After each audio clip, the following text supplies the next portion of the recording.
ಈ ಸಂಜೆ ವೇಳೆಯಲ್ಲಿ ದೇವರ ಮಹಾಕೃಪೆಯಿಂದ ನಾವು ಈ ಒಂದು ಸಮಯದಲ್ಲಿ ಅಬ್ರಾಮನ ಬಗ್ಗೆ ನಾವು ಏನ್ ತಿಳ್ಕೊಂಡಿದ್ದೇವೆ ಅದ್ರ ಬಗ್ಗೆ ಮಾತನಾಡ್ಲಿಕ್ಕಿದ್ದೇವೆ. ದಯಮಾಡಿ ಒಂದು ರಿಕ್ವೆಸ್ಟ್ ಇದೆ, ಏನಪ್ಪಾ ಅಂತಂದ್ರೆ ಯಾರು ಓದ್ಲಿಕ್ಕೆ ಹೋಗ್ಬೇಡಿ. ನೀವು ಏನು ಓದಿದ್ದೀರಾ, ಏನ್ ತಿಳ್ಕೊಂಡಿದ್ದೀರಾ ಅಂದ್ರೆ ಅಬ್ರಾಮನ ಬಗ್ಗೆ ಏನ್ ತಿಳ್ಕೊಂಡಿದ್ದೀರಾ, ಅಬ್ರಾಮ ಯಾರು, ಅಬ್ರಾಮನ ಚರಿತ್ರೆ ಏನು, ಇದು ಮಾತ್ರ ಹೇಳಿ. ಬೈಬಲ್ ಅಲ್ಲಿ ಏನು ಸತ್ಯವೇದದಲ್ಲಿ ಏನು ವಚನಗಳಿದೆ ಅದನ್ನು ಓದಕ್ ಹೋಗ್ಬೇಡಿ. ನೀವೇನ್ ತಿಳ್ಕೊಂಡಿದ್ದೀರಾ ಅದನ್ನ ಮಾತಾಡಿ. ಊಟವನ್ನ ಪ್ರಾರಂಭ ಮಾಡುವಾಗೆ ನಾವು ನಮ್ಮನ್ನ ಪ್ರಾರ್ಥನೆಯಲ್ಲಿ ನಡೆಸಬೇಕೆಂಬುದಾಗಿ ನಮ್ಮ ಸಹೋದರಿ ಸುಧಾ ಸಿಸ್ಟರ್ ಪ್ರಾರ್ಥನೆ ನಡೆಸ್ಕೊಡ್ಬೇಕಂತ ಕೇಳ್ಕೊತೀನಿ. ಬ್ರದರ್ ಸಾರಿ, ಹುಷಾರಿಲ್ಲ, ಸ್ವಲ್ಪ ಯಾರು ಹೇಳ್ಬಿಡಿ ಬ್ರದರ್.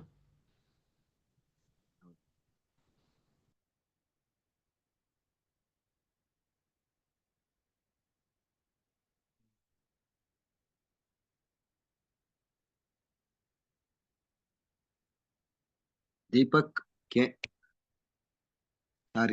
ಕೆ. ಬ್ರದರ್ ತಮಿಳಲ್ಲಿ ಮಾಡ್ಲಾ ಬ್ರದರ್? ಮಾಡಿ. நல்ல பிதாவே, கர்த்தராகிய இயேசு கிறிஸ்துவின் மூலியமாக துதிகளையும் ஸ்தோத்திரங்களையும் எடுத்துக்கொள்ளும் தகப்பனே. அப்பா, ஒரு விஷய பாவங்களையும் குற்றங்களையும் மன்னிங்க தகப்பனே. அப்பா, இந்த நேரத்துல கூட கர்த்தாவே, அப்பா எங்களை எல்லாரும் ஒன்று கூடி செய்து கர்த்தாவே, அப்பா இந்த ஆபிரகாம் ஸ்டோரிய ராஜா, அப்பா இந்த சிறு பிள்ளைகள் வாயின் மூலியமா ராஜா, அப்பா கேட்க உதவி செய்திட மக்கோடான கொடி நன்றி தகப்பனே. அப்பா இதுக்கு அப்பா இந்த பிள்ளைகள் சொல்லும் போது கர்த்தாவே உம்முடைய பரிசுத்தாவியை கொடுத்துக்கிறத பிள்ளைகள் நன்றாக அதை சொல்ல நீங்க உதவி செய்யுங்க தகப்பனே. அப்பா இந்த பிரேயருக்கு தடப்பட்டிருக்க ஒவ்வொரு பிள்ளைகளை கொண்டு வந்து சேருங்க தகப்பனே.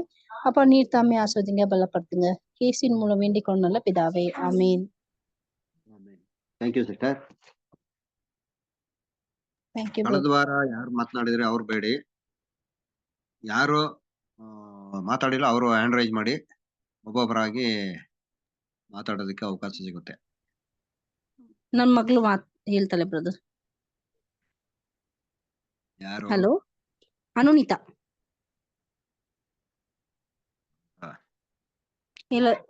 ಹೇಳ್ಸಲ ಬ್ರದರ್? ಹ್ಯಾಂಡ್ ರೈಸ್ ಮಾಡಿ. ಮತ್ತೆ ಸುಧಾ ಸಿಸ್ಟರ್ ಹ್ಯಾಂಡ್ ರೈಸ್ ಮಾಡಿದ್ದಾರೆ. ಸಿಸ್ಟರ್ ಯಾರು? ಸರಿ, ಓಕೆ ಬ್ರದರ್. ನಾನು ನಕುಲ್. ಓದ್ಸಲಿ ಒಬ್ರೇ ಮಾತಾಡಿದಾ? ಓದ್ಸತಿ ನಮ್ಮ ಅಣ್ಣ ತರುಣ. ಆಯ್ತು, ನೀವೇ ಪ್ರಾರಂಭ ಮಾಡಿ. ಬ್ರದರ್ ಮಾಡ್ಲಾ? ಸ್ಟಾರ್ಟ್ ಮಾಡಿ. ತಂದೆಯಾದ ದೇವರ ನಾಮದಲ್ಲಿಯೂ ಕರ್ತನಾದ ಯೇಸು ಕ್ರಿಸ್ತ ನಾಮದಲ್ಲಿಯೂ ನಿಮ್ಮೆಲ್ಲರಿಗೂ ವಂದನೆಗಳು. ಇವತ್ತು ನಾವು ಅಬ್ರಾಮನ ಚರಿತ್ರೆ ನೋಡೋಣ. ಅಬ್ರಾಮನು ಶೇಮ್ ವಂಶದಲ್ಲಿ ಹುಟ್ಟಿದ್ರು. ಅಬ್ರಾಮನ್ ತಂದೆ ಹೆಸರು ತೆರಹ. ತೆರಹನಿಗೆ 3 ಜನರು ಮಕ್ಕಳು ಇದ್ರು. ಅದ್ ಯಾರಪ್ಪ ಅಂದ್ರೆ ಅಬ್ರಾಹಮನು, ನಾಹುರ್, ಆರನನು. ಆರನ್ ಮಗನ ಹೆಸರು ಲೋಟ. ಅಬ್ರಾಮನ ಹೆಂಡತಿ ಹೆಸರು ಸಾರ.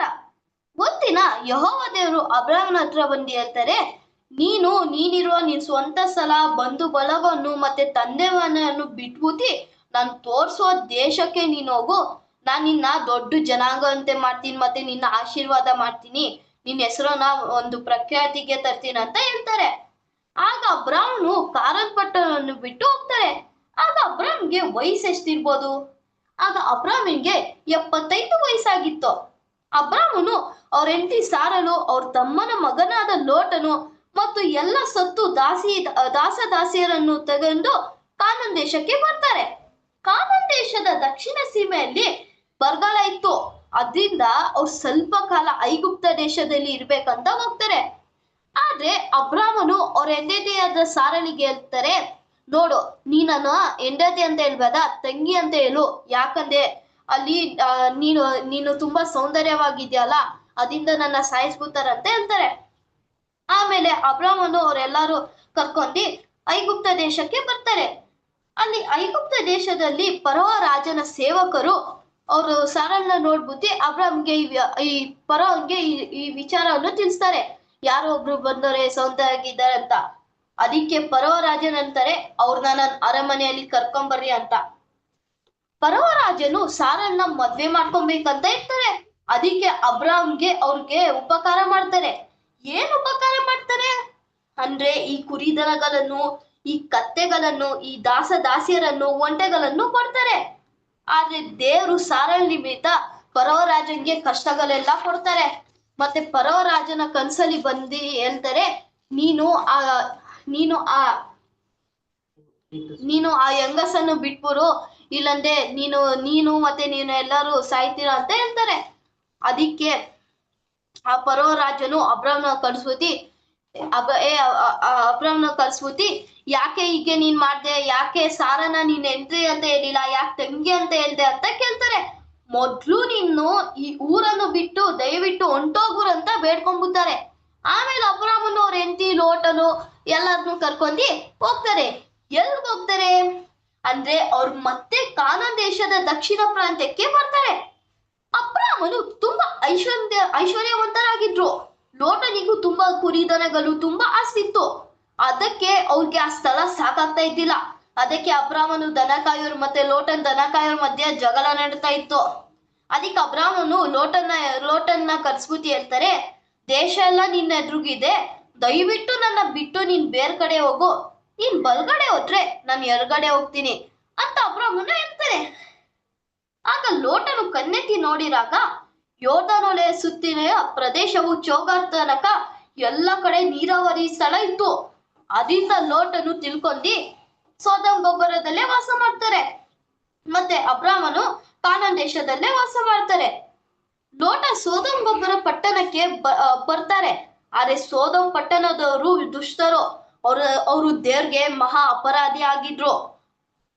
ಒಂದಿನ ಅಬ್ರಾಮನು ಇರುವಾಗ ದೇವ್ರ ಅಬ್ರಾಮ ಹತ್ರ ಬಂದ್ಬಿಟ್ಟು ಹೇಳ್ತಾರೆ, ಅಬ್ರಾಮನೇ ನೀನ್ ಭಯ ಪಡ್ಬೇಡ, ನಾನ್ ನಿನ್ಗೋಸ್ಕರ ಒಂದು ಅತ್ಯಧಿಕ ಬಹುಮಾನ ಇಟ್ಟಿದ್ದೇನೆ ಅಂತ ಹೇಳ್ತಾರೆ. ಅದಕ್ಕೆ ಅಬ್ರಾಮನು ದೇವ್ರಿಗೆ ಹೇಳ್ತಾರೆ, ನನ್ಗೆ ಏನ್ ಕೊಟ್ರೆ ಏನ್ ಕರ್ತಾರೆ, ನಂಗ್ ಮಕ್ಳಿಲ್ಲ ಅಲ್ಲ, ನನ್ನ ಆಸ್ತಿ ಎಲ್ಲ ದಮಸ್ತದ ಎಲಿಯೇಜರನ ಪಾಲಾಗುತ್ತಲ್ಲ ಅಂತ ಹೇಳ್ತಾರೆ. ಅದಕ್ಕೆ ದೇವ್ರು ಹೇಳ್ತಾರೆ ಅದಕ್ಕೆ ದೇವ್ರು ಹೇಳ್ತಾರೆ, ನೋಡು ಅವನು ಎಲಿಯೇಜರು ನಿಂಗೆ ಬಾಧ್ಯಸ್ಥನಾಗಲ್ಲ, ನಿನ್ ಹೊಟ್ಟೆಯಲ್ಲೇ ಹುಟ್ಟೋನೆ ನಿನ್ಗೆ ಬಾಧ್ಯಸ್ಥನಾಗ್ತೇನೆ ಅಂತ ದೇವ್ರ ಅಬ್ರಾಮ್ಗೆ ಹೇಳ್ತಾರೆ. ಆಮೇಲೆ ದೇವ್ರ ಅಬ್ರಾಮ್ನ ಹೊರ್ಗಡೆ ಕರ್ಬಿಟ್ಟು ಆಕಾಶದ ಕಡೆಗೆ ನೋಡ್ಬಿಟ್ಟು ಹೇಳ್ತಾರೆ, ನಿನ್ಗೆ ಈ ನಕ್ಷತ್ರಗಳನ್ನು ಎಣ್ಸೋಕಾದ್ರೆ ಎಣ್ಸೋ, ನಿನ್ ಸಂತಾನವು ಕೂಡ ಈ ಆಕಾಶ ನಕ್ಷತ್ರ ತರ ಆಗುತ್ತೆ ಅಂತ ಹೇಳ್ತಾರೆ. ದೇವರು ಅಬ್ರಾಮ ಹತ್ತಿರ ಒಂದು ಒಡಂಬಡಿಕೆ ಮಾಡ್ಕೊಂತಾರೆ. ಅದೇನಂದ್ರೆ ಐಗುಪ್ತ ದೇಶದ ನದಿಯಿಂದ ಯುಫ್ರಟಿಸ್ ಮಹಾನದಿಯವರೆಗೂ ಈ ದೇಶ ಎಲ್ಲ ನಿನ್ ಸಂತತಿಗೆ ಕೊಟ್ಟಿದ್ದೀನಿ ಅಂತ ದೇವರು ಅಬ್ರಾಮ್ಗೆ ಹೇಳ್ತಾರೆ. ಒಂದಿನ ಸಾರಾ ಅಬ್ರಾಮ್ ಹತ್ರ ಬಂದ್ಬಿಟ್ಟು ಹೇಳ್ತಾರೆ, ನೋಡು ನಂಗ್ ಮಕ್ಳಿಲ್ಲ, ಅದ್ರಿಂದ ನನ್ನ ಐಗುಪ್ತ ದೇಶದ ದಾಸಿಯಾದ ಆಗರನನ್ನು ಮದ್ವೆ ಮಾಡ್ಕೊ ಅಂತ ಅವ್ರ ಗಂಡನಿಗೆ ಹೆಂಗಾದ್ರು ಮಾಡಿ ಒಪ್ಪಿಸ್ತಾರೆ. ಅಬ್ರಾಮು ಆಗರನ್ನ ಮದ್ವೆ ಮಾಡ್ಕೊಂತಾರೆ.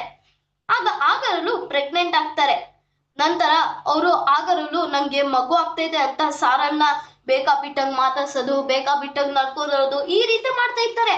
ಆಗ ಸಾರ ಅಬ್ರಾಮ್ ಹತ್ರ ಬಂದ್ಬಿಟ್ಟು, ನೋಡು ನೀನ್ ಎಂತಾದ ಆಗರ ಇದಾರಲ್ಲ, ಅವಳು ಪ್ರೆಗ್ನೆಂಟ್ ಆಗಿದ್ದಾರಂತ, ನಂಗೆ ಬೇಕಾಬಿಟ್ಟಂಗ್ ನಡ್ಕೊರೋದು, ಆ ರೀತಿ ಎಲ್ಲ ಮಾಡ್ತಾರೆ ಅಂತ ಅಬ್ರಾಮ್ಗೆ ಹೇಳ್ತಾರೆ. ಅದಕ್ಕೆ ಅಬ್ರಾಮ್ ಹೇಳ್ತಾರೆ, ನೋಡು ನೀನ್ ದಾಸಿ ನಿನ್ ಕೈಲಿದ್ದಾರೆ, ನಿನಗ್ ಮನ್ಸ್ ಬಂದಂಗೆ ಮಾಡ್ಕೊ ಅಂತ ಹೇಳ್ತಾರೆ. ಅದಕ್ಕೆ ಸಾರ ಆಗರಳಿಗೆ ತುಂಬಾ ತೊಂದರೆ ಕೊಟ್ಬಿಡ್ತಾರೆ. ಆಗರಳು ಇದನ್ನು ತಡಿಯಕ್ಕಾದ್ರೆ ಅವರು ಮನೆ ಬಿಟ್ಟು ಹೋಗ್ತಾರೆ. ಅವ್ರು ಓಡೋಗುವಾಗ ಒಬ್ರು ಯೆಹೋವ ದೂತರು ಆಗರ ಹತ್ರ ನೋಡ್ಬಿಟ್ಟು, ಸಾರಳ ದಾಸಿಯಾದ ಆಗರಳೆ ಎಲ್ಲಿಗೋಗ್ತಿದ ಅಂತ ಕೇಳ್ತಾರೆ. ಅದಕ್ಕೆ ಆಗರಳು, ನನ್ನ ಯಜಮಾನಿಯಾದ ಸಾರಳ ಬಳಿಯಿಂದ ನಾನು ಓಡೋಗ್ತಾ ಇದ್ದೀನಿ ಅಂತ ಹೇಳ್ತಾರೆ. ಅದಕ್ಕೆ ಯೆಹೋವ ದೂತರು ಹೇಳ್ತಾರೆ, ನೀನು ಮತ್ತೆ ನಿನ್ನ ಯಜಮಾನಿ ಬಳಿಗೆ ಹೋಗು, ಅವಳಿಗೆ ನೀನ್ ತಗ್ಗಿ ಬಗ್ಗಿ ನಡ್ಕೊ, ನಿಂಗೆ ಆಶೀರ್ವಾದ ಮಾಡ್ತೀನಿ, ನಿಂಗೆ ಮಗನ್ ಹುಡ್ತಾನೆ, ಅವನ್ಗೆ ನೀನ್ ಇಷ್ಮಾಯೇಲ್ ಅಂತ ಹೆಸರಿಡ್ಬೇಕು ಅಂತ ದೂತ ಹೇಳ್ತಾರೆ. ಆಗ ಆಗರಳು ಹಿಂತಿರುಗಿ ಅವ್ರ ಯಜಮಾನಿಯಾದ ಸಾರಳ ಬಳಿಗೆ ಹೋಗ್ತಾರೆ. ಆಗರಳು ಸಾರಳಿಗೆ ತುಂಬಾ ದಗ್ಗಿ ಬಗ್ಗಿ ನಡ್ಕೊತಾರೆ. ಆಮೇಲೆ ಆಗರಿಗೆ ಮಗು ಆಗ್ತೆ. ಅಬ್ರಾಮನು ಆ ಮಗುವಿಗೆ ಇಷ್ಮಾಯೇಲ್ ಅಂತ ಹೆಸರಿಡ್ತಾರೆ. ಆಗ ಅಬ್ರಾಮನ್ ವಯಸ್ಸು ಎಷ್ಟಿರ್ಬೋದು? ಆಗ ಅಬ್ರಾಮನ್ ವಯಸ್ಸು 86 ಆಗಿತ್ತು. ಅಬ್ರಾಮನು 99 ವರ್ಷ ಇದ್ದಾಗ ದೇವರವ್ರಿಗೆ ದರ್ಶನ ಕೊಟ್ಟು, ನಿನ್ನನ್ನು ಇನ್ನು ಮುಂದೆ ಮೂಲ ಪಿತೃ ನೇಮಿಸ್ತೀನಿ, ಅದ್ಪದ್ಲು ನೀನು ಸುನ್ನತಿ ಮಾಡಿಸ್ಕೊಬೇಕಂತ ಹೇಳ್ತಾರೆ. ಅದೇ ನಿಂಗೂ ನಂಗೂ ಉಂಟಾಗುವ ಒಡಂಬಡಿಕೆ ಗುರ್ತು. ನಿನ್ನ ಎಲ್ಲಾ ತಲಾಂತರ ನಿಮ್ಮಲ್ಲಿರುವ ಪ್ರತಿಯೊಬ್ರು ಗಂಡಸರು, ಮನೆಯಲ್ಲಿ ಹುಟ್ಟಿದವರು, ಅನ್ಯ ಜನರಿಂದ ಕ್ರಯಕ್ಕೆ ತಗೊಂಡಿದ್ದವರು, 8 ದಿನದ ವಯಸ್ಸಿನ ಮಗು ಕೂಡ ಸುನ್ನತಿ ಮಾಡಿಸ್ಕೊಬೇಕು ಅಂತ ದೇವ್ರ ಅಬ್ರಾಮ್ಗೆ ಹೇಳ್ತಾರೆ. ಈ ಒಡಂಬಡಿಕೆ ಯಾರು ಮೀರ್ತಾರೆ ಅವ್ರನ್ನ ಕುಲದಿಂದ ತೆಗೆದಾಕ್ಬೇಕಂತ ಹೇಳ್ತಾರೆ. ನಾನು ನಿನ್ನನ್ನು ಆಶೀರ್ವಾದಿಸಿ ಸಾರೇಳಿಗೆ ನಿಂಗೆ ಮಗು ಆಗೋದಂತೆ ಮಾಡ್ತೀನಿ ಅಂತ ಹೇಳ್ತಾರೆ. ಆಗ ಅಬ್ರಾಮನು ಅಡ್ಡ ಬಿದ್ದಿನಾಗ್ತಾರೆ.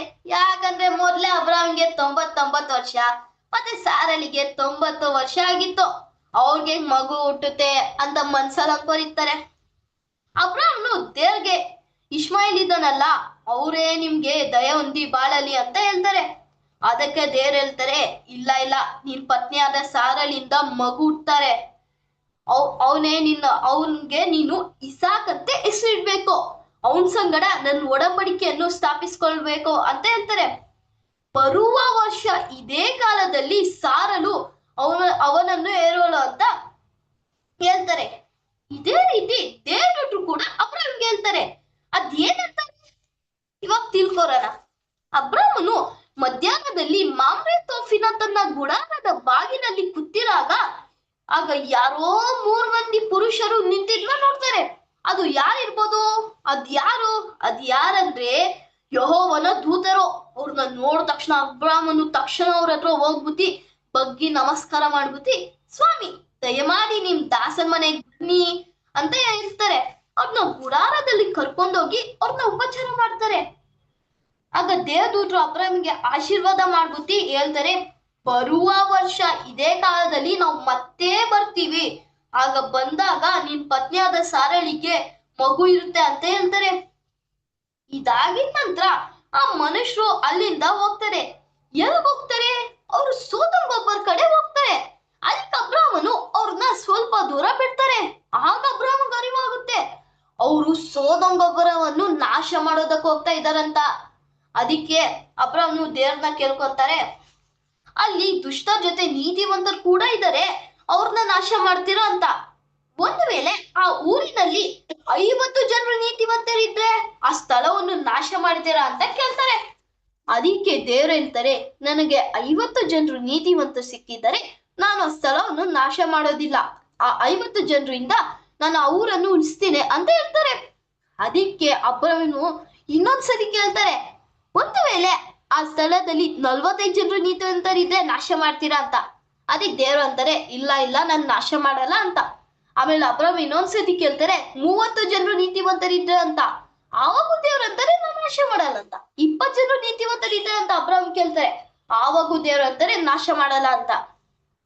ಕೊನೆಯದಾಗಿ 10 ಜನರು ನೀತಿವಂತರು ಸಿಕ್ಕಿದ್ದರೆ ನಾಶ ಮಾಡ್ತೀರಾ ಅಂತ ಅಬ್ರಾಮ್ನು ದೇವ್ರು ಕೇಳ್ತಾರೆ.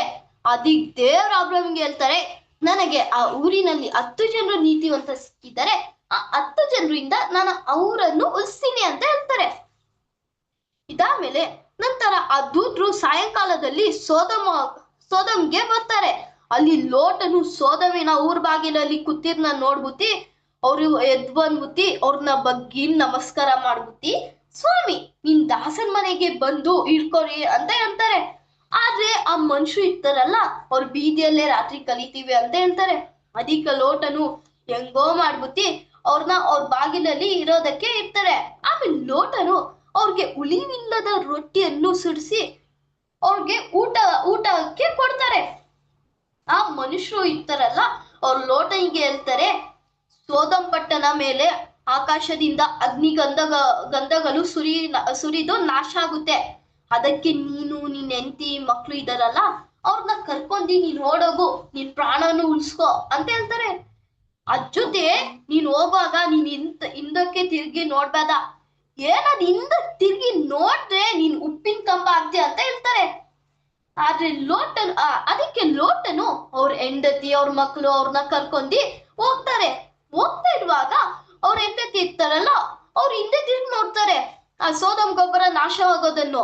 ಆಗ ಅವರು ಹೆಂಡತಿ ಇರ್ತಾರಲ್ಲ, ಅವ್ರು ಉಪ್ಪಿನ ಕಂಬ ಆಗೋಗ್ತಾರೆ. ಅದಕ್ಕೆ ಲೋಟನು ಅವ್ರಿಬ್ರು ಹೆಣ್ಮಕ್ಳನ್ನ ಕರ್ಕೊಂಡಿ ಚೋಗರ್ ಬೆಟ್ಟದ ಮೇಲೆ ವಾಸ ಮಾಡ್ತಾರೆ. ಅಬ್ರಾಮನು ಕಾನಾನ್ ದೇಶದ ದಕ್ಷಿಣ ಸೀಮೆಗೆ ಹೋಗ್ತಾರೆ. ಅಲ್ಲಿ ಕೆಲವು ಕಾಲ, ಸ್ವಲ್ಪ ಕಾಲ ಗೆರಾರಿನಲ್ಲಿ ಇರ್ತಾರೆ. ಗೆರಾರಿನಲ್ಲೂ ಕೂಡ ಅಬ್ರಾಮನು ಸಾರಳನ್ನು ತಂಗಿ ಎಂದು ಹೇಳ್ತಾರೆ. ಯಾಕಂದ್ರೆ ಸಾರ ತುಂಬಾ ಸೌಂದರ್ಯವಾಗಿದ್ರು ಅಲ್ಲ, ಅದರಿಂದ ಅವ್ರಿಗೆ ಹಿಂಸೆ ಆಗುತ್ತೆ, ತೊಂದ್ರೆ ಆಗುತ್ತೆ ಅಂತ ತಂಗಿ ಅಂತ ಹೇಳ್ತಾರೆ. ಆಮೇಲೆ ಅವ್ರು ಗೆರಾರಿನಲ್ಲಿ ಅವ್ರು ಬರ್ತಾರೆ. ಗೆರಾರಿನಲ್ಲಿ ಅಲ್ಲಿ ಗೆರಾರಿ ಅರಸನಾದ ಅಭಿಮೇಲಕನ್ನು ಇರ್ತಾರಲ್ಲ, ಸಾರನ್ನ ನೋಡ್ಬಿಟ್ಟಿ ಅವ್ರ ಅರಮನೆಯಲ್ಲಿ ಇಟ್ಕೊಂತಾರೆ. ಆಮೇಲೆ ದೇವ್ರು ಸಾರಲ್ ನಿಮಿತ್ತ ಕಷ್ಟಗಳನ್ನೆಲ್ಲ ಉಂಟು ಮಾಡ್ತಾರೆ. ಆಮೇಲೆ ದೇವ್ರು ಅವ್ರಿಗೆ ಅವ್ರ ಹೆಂಡತಿ ಅವ್ರೆಲ್ಲಾರು ದಾಸಿಯರೆಲ್ಲ ಇರ್ತಾರಲ್ಲ, ಅವ್ರಿಗೆ ಮಕ್ಳು ಇರೋದಂತೆ ಆ ರೀತಿ ಮಾಡ್ಬಿಡ್ತಾರೆ. ಅದಕ್ಕೆ ಒಂದ್ ದಿವಸ ದೇವ್ರು ಅಭಿಮೇಲಕನ ಕನ್ಸಲ್ಲಿ ಬಂದ್ಬಿಟ್ಟು ಹೇಳ್ತಾರೆ, ನೀನು ಆ ಸ್ತ್ರೀಯನ್ನು ಸೇರ್ಸ್ಕೊಂಡಿದ್ರಿಂದ ನೀನ್ ಸಾಯ್ತ್ಯಾ, ನಿನ್ನ ಎಲ್ಲಾ ಸಂತತಿ ಎಲ್ಲಾರು ಸಾಯ್ತಾರೆ ಅಂತ ಹೇಳ್ತಾರೆ. ಅದಕ್ಕೆ ಅಭಿಮೇಲಕನು ಬೆಲ್ಗೆ ಎದ್ಬಿಟ್ಟು ಅವ್ರ ಸೇವಕರೆಲ್ಲ ಕೂಡ್ಸ್ಬಿಟ್ಟು ಹೇಳ್ತಾರೆ, ಈ ರೀತಿ ಆಯ್ತು, ಈ ಸಂಗತಿ ಎಲ್ಲ ತಿಳಿಸ್ತಾರೆ. ಅದಕ್ಕೆ ಅವ್ರೆಲ್ಲಾರು ಭಯ ಪಡ್ಕೊಂತಾರೆ. ಅದಕ್ಕೆ ಅಭಿಮೇಲಕನು ಅಬ್ರಾಹ್ಮನ ಕರ್ಬಿಟ್ಟು ಅವ್ರಿಗೆ ಉಪಚಾರ ಮಾಡ್ಬಿಟ್ಟು ಅವ್ರಿಗೆ ದನ ಕರುಗಳು ಈ ಒಂಟೆಗಳೆಲ್ಲ ಕೊಡ್ತಾರೆ. ಆಮೇಲೆ ಅವ್ರ ಹೆಂಡತಿಯನ್ನು ವಾಪಸ್ ಕೊಟ್ಬಿಟ್ಟು, ನೋಡು ನಿಂಗೆ ನನ್ನ ದೇಶದಲ್ಲಿ ಎಲ್ಲಾದ್ರೂ ಇರು, ಯಾವ್ದೇ ಮೂಲೆಯದಲ್ಲೂ ಎಲ್ಲಾದ್ರೂ ಇರು ಅಂತ ಹೇಳ್ತಾರೆ. ಈ ವಾಕ್ಯನು ದೇವ್ರ ಆಶೀರ್ವಾದಿಸ್ಲಿ. ದೇವ್ರಿಗೆ ಸ್ತೋತ್ರ, ದೇವ್ರಿಗೆ ಮಹಿಮೆ. ಆಮೇಲೆ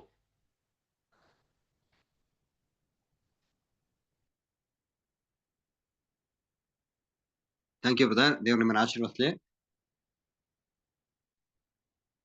ನೆಕ್ಸ್ಟ್ ದೀಪಾ ಕೆ.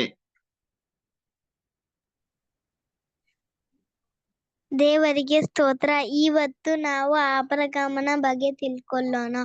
ಆಬ್ರಗಾಮನ ತಂದೆ ಹೆಸರು ತೇರಾಗ್.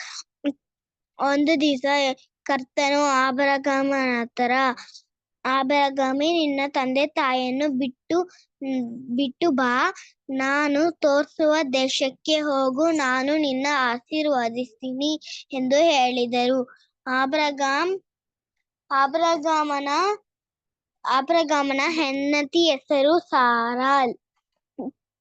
ಸಾರಾಳಿಗೆ ಮಗು ಹುಟ್ಟಿಲ್ಲ. ಅದಕ್ಕೆ ಸಾರಾಳ್ ಆಗಾರನ್ನು ಆಬ್ರಗಾಮಗೆ ಮದುವೆ ಮಾಡಿಕೊಟ್ಟರು.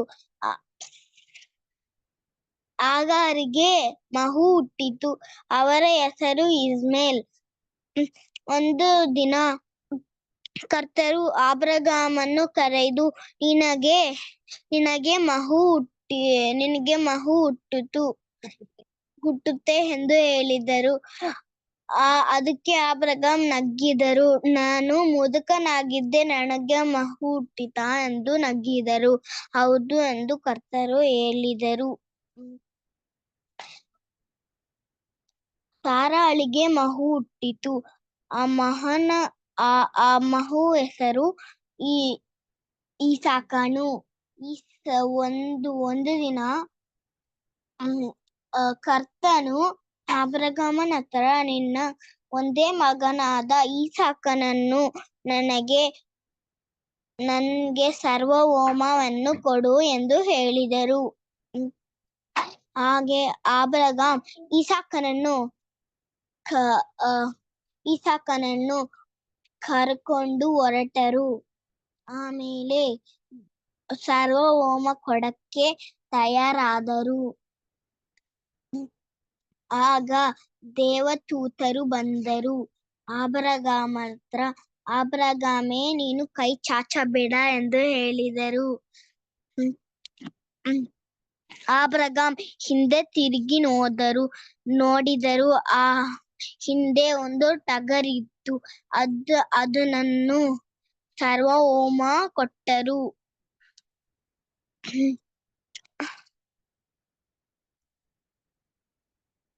Thank you. ಆಮೀನ್. ಅಷ್ಟೇ ಬ್ರದರ್. ಥ್ಯಾಂಕ್ ಯು ಬ್ರದರ್ ಹೇಳಿದ್ಲು. Okay, thank you. ದೇವ್ರ ನಿಮ್ಮನ್ನ ಆಶೀರ್ವದಿಸ್ಲಿ. ನೆಕ್ಸ್ಟ್ ಸ್ತುತಿನ್.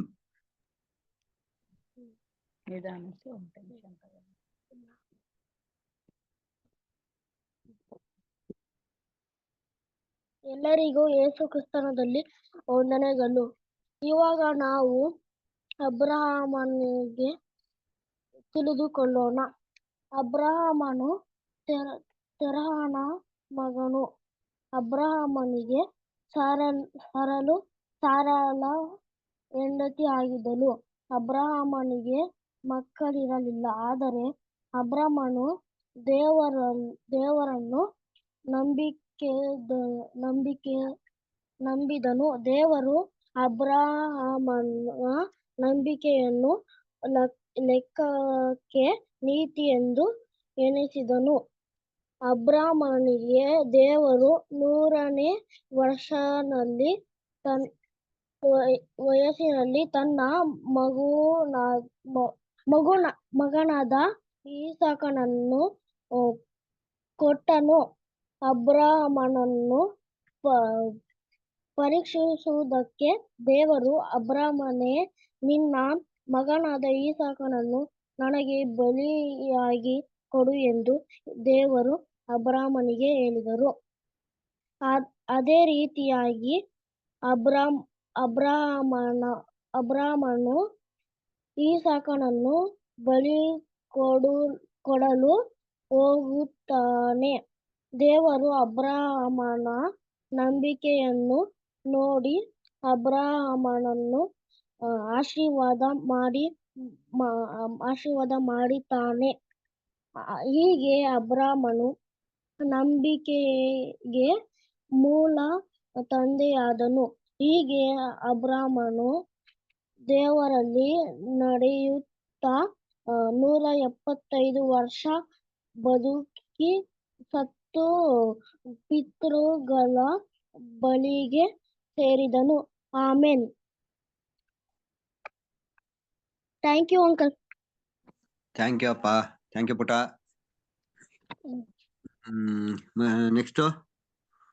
ನೆಕ್ಸ್ಟ್ ದೀಪಕ್ಕೆ ಆಯ್ತು, ಸ್ತುತಿನ್ ಆಯ್ತು. ಮತ್ತೆ ಇನ್ಯಾರಿದ್ದೀರಾ?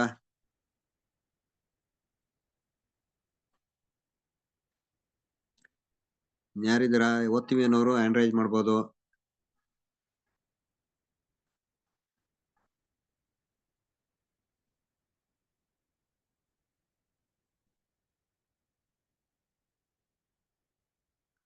ಯಾರು ಇಲ್ವಾ?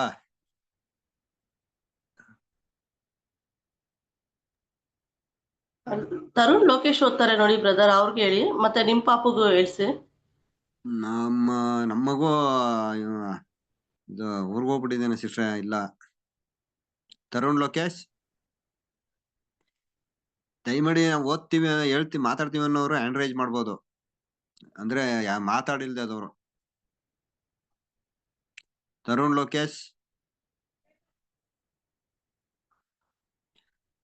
ಲೋಕೇಶ್, ವಾಸು, ಕೆ, ಸರೋಜಾ,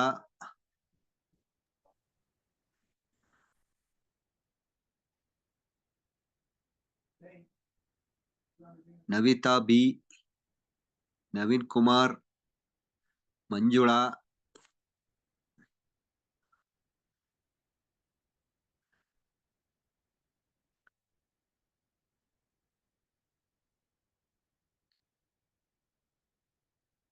ಯಾರು ಇಲ್ವಾ? ಯಾರು ಮಾತಾಡಲ್ವಾ ಈಗ? ಸರಿ ಸಿಸ್ಟರ್, ಮುಗಿಸ್ಬಿಡ್ಲಾ?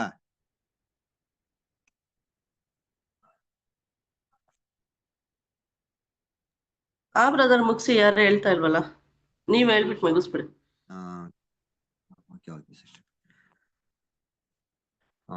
ಕರ್ತನಲ್ಲಿ ಪ್ರೀತಿಯುಳ್ಳ ಸಹೋದರ ಸಹೋದರಿಯರೇ, ನಾವು ಈ ದಿನದಲ್ಲಿ ನೋಡ್ತಿರುವಂತ ವಿಷಯ ಯಾರ ಬಗ್ಗೆ ಅಂತ ನೋಡೋದಾದ್ರೆ ಅಬ್ರಹಾಮನ ಬಗ್ಗೆ.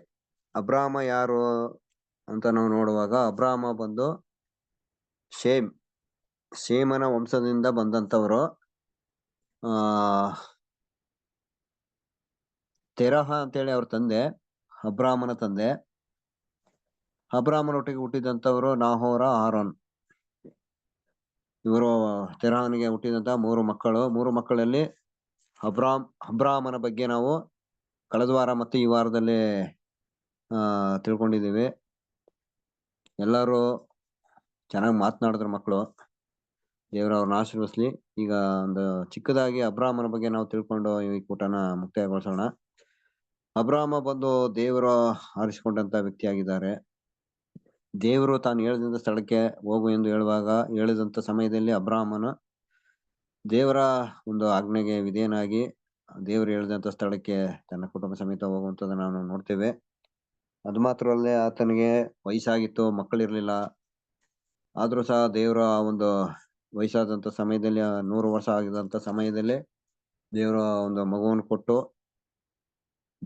ಅಬ್ರಾಮನ ನಂಬಿಕೆಯನ್ನು ಪರೀಕ್ಷೆ ಮಾಡೋದಕ್ಕೋಸ್ಕರ ತನ್ನ ಮಗನನ್ನು ಬಲಿಯಾಗಿ ಅರ್ಪಿಸುವಂತ ದೇವರು ಹೇಳುವಾಗಲೂ ಕೂಡ ಆತನು ದೇವರ ಮಾತಿಗೆ ವಿಧೇಯನಾಗಿ ತನ್ನ ಮಗನನ್ನು ಬಲಿಯಾಗಿ ಅರ್ಪಿಸಲು ಹೋಗಿದಂತದನ್ನು ಕೂಡ ನಾವು ನೋಡಿದ್ದೇವೆ.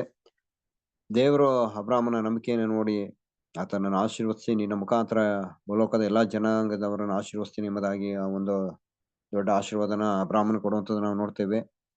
ಅಬ್ರಾಮನ ದೇವರಿಗಾಗಿ ತನ್ನ ಮಗನನ್ನೇ ಬಲಿಯಾಗಿ ಅರ್ಪಿಸಲು ಹೋದಂತ ವ್ಯಕ್ತಿ, ದೇವರಿಗೆ ನಂಬಿಗಸ್ತನಾಗಿದ್ದಂತ ವ್ಯಕ್ತಿ.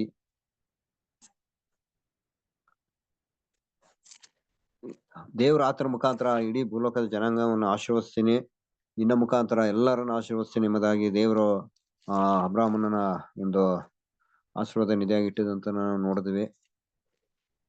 ಅಬ್ರಾಮನು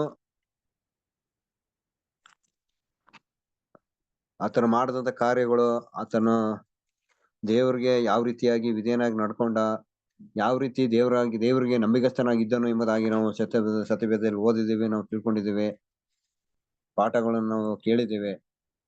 ಈ ರೀತಿಯಾಗಿ ಸತ್ಯವೇದದಲ್ಲಿರುವಂತ ಈ ಒಂದು ಅಬ್ರಾಮನ ಬಗ್ಗೆ ನಾವು ಈ ರೀತಿಯಾಗಿ ತಿಳ್ಕೊಳ್ಳುವಂತೆ ದೇವರು ಒಂದು ಕೃಪೆ ಕೊಟ್ಟಿದ್ದಕ್ಕಾಗಿ ಆತನ ಮಗನಾದ ಯೇಸು ಕ್ರಿಸ್ತನ ಮುಖಾಂತರ ದೇವರಿಗೆ ಮಹಿಮೆ ಉಂಟಾಗಲಿ.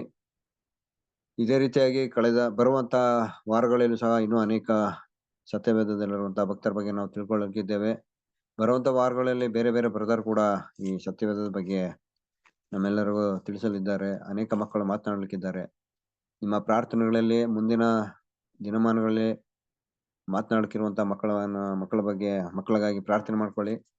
ಮಾತನಾಡೋ ಸಹೋದರಗೋಸ್ಕರ ಪ್ರಾರ್ಥನೆ ಮಾಡ್ಕೊಳ್ಳಿ.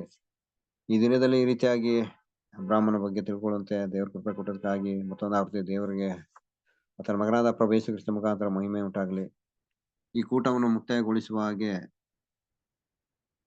ನಮ್ಮನ್ನ ಪ್ರಾರ್ಥನೆಯಲ್ಲಿ ನಡೆಸಬೇಕೆಂಬುದಾಗಿ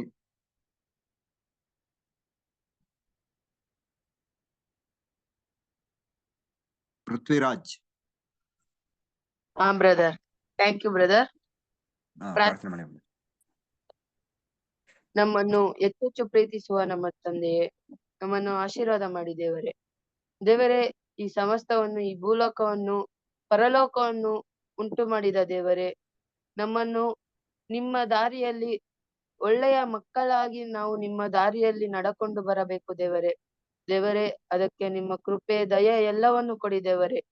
ದೇವರೇ, ಈ ಒಂದು ಬೈಬಲ್ ರೀಡಿಂಗ್ ಕ್ಲಾಸ್ ನಲ್ಲಿ ದೇವರೇ, ಎಲ್ಲಾ ಮಕ್ಕಳಿಗೂ, ಎಲ್ಲಾ ಇಲ್ಲಿ ಬ್ರದರ್ಸ್ ಅಂಡ್ ಸಿಸ್ಟರ್ಸ್ ಬಂದಿರೋ ಎಲ್ಲಾ ಬ್ರದರ್ಸ್ ಅಂಡ್ ಸಿಸ್ಟರ್ಗೂ ದೇವರೇ ನೀವು ಆಶೀರ್ವಾದ ಮಾಡಬೇಕು ದೇವರೇ. ದೇವರೇ, ನಾವು ಮಾಡಿರುವಂತ ಎಲ್ಲಾ ತಪ್ಪುಗಳನ್ನು ಕ್ಷಮಿಸಿ ದೇವರೇ. ದೇವರೇ, ನಾವು ನಿಮ್ಮಲ್ಲಿ ಇನ್ನೂ ಹೆಚ್ಚೆಚ್ಚು ನಾವು ನಿಮ್ಮನ್ನು ತುಂಬಾ ಹೆಚ್ಚೆಚ್ಚು ಪ್ರೀತಿಸಬೇಕು ದೇವರೇ. ದೇವರೇ, ನಾವು ನಿಮ್ಮ ವಾಕ್ಯದಲ್ಲಿ ದೃಢವಾಗಿ ನಿಲ್ಲಬೇಕು ದೇವರೇ. ಇನ್ನು ಬರುವಂತ ಕಾಲದಲ್ಲಿ ನಾವು ಇನ್ನೂ ಹೆಚ್ಚು ಜ್ಞಾನವನ್ನು ನಿಮ್ಮಲ್ಲಿ ನಾವು ಬೆಳೆಸಿಕೊಳ್ಳಬೇಕು ದೇವರೇ. ದೇವರೇ, ನಾವು ಮಾಡಿರುವಂತ ಎಲ್ಲಾ ತಪ್ಪುಗಳನ್ನು ಕ್ಷಮಿಸಿ ದೇವರೇ. ದೇವರೇ, ಅನಾರೋಗ್ಯದಲ್ಲಿರುವ ಎಲ್ಲಾ ಸಹೋದರ ಸಹೋದರಿಗೂ ನೀವು ಒಂದು ಕೃಪೆ ದಯವನ್ನು ಕೊಡಿ ದೇವರೇ. ಈ ವಾಕ್ಯವನ್ನು ಆಮೇನ್. ಆಮೇನ್. Thank you.